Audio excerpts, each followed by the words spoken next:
Well, yesterday after the test burnout with Stinky Pete, I felt something odd driving down the road, like a shake or shimmy, and I saw during the burnout, a friend of mine was driving. I saw this lever out quite a bit, so I checked and I found out the nut for the lower ball joint was stripped and almost completely let go. The threads were good, so I put a different nut on it with a washer because that nut was shorter than the original one, because this one's taller. So I had to use the washer on it, but now it's tight and good to go. During the winter, I'm going to go through the whole front end on this. I'm going to get complete new lower control arms and upper control arms, and maybe switch it over to airbag suspension instead of the coilovers. Also, the drag link, get new bushings for this because the threads on this were pretty much gone too, so I had to use washers on that. So that's the other thing I need to fix.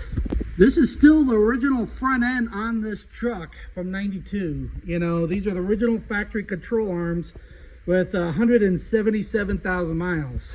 The only one that's not original is this driver's side upper control arm. That's the one that broke on me. I had to change out. Also, the steering box is also getting some play in it from the shaft, so it's also going to need a steering box.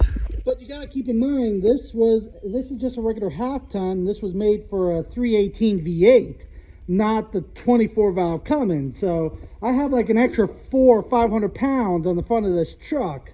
So, you know, I kind of figured these things were going to wear out a little bit faster. But when I do upgrade everything, should be able to handle like 1,500 pounds on the front of this thing. I also would like to change out the rear suspension from leaf springs to the 4-link suspension with airbags. But, you know, and also change these from disc brakes, drum brakes to disc brakes. But that's a lot of freaking money, you know. I would like to also box in the frame and make it a little bit stronger. And of course, I'd like to do some more upgrades on the motor.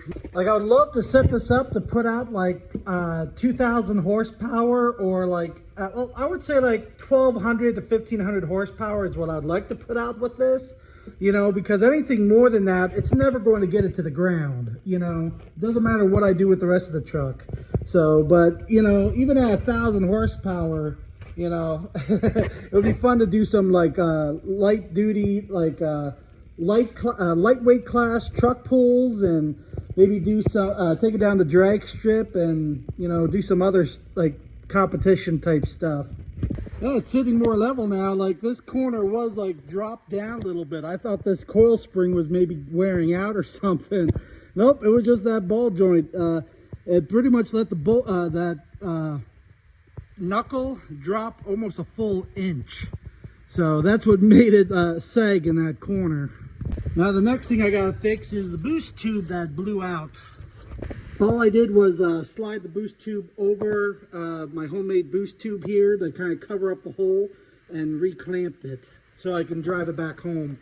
So I got that boost tube to fix. I got to put the bracket, like the bracket back on this to hold that together. Also, I'm probably going to have to move this over a little bit, but at least that will get me through the rest of the season. The two biggest things I need to do to handle the EGTs is not just water meth injection.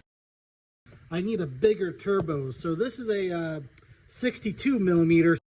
So I got to bump it up to like a 68 millimeter, or probably a 70 millimeter. Even though that's a different exhaust manifold because it goes up to a different flange unless I use an adapter. But I'm afraid if I use an adapter, I'm not going to be able to line up the exhaust pipe. But I got I just got that to fix for this weekend is Burnout Nationals at Middletown, New York.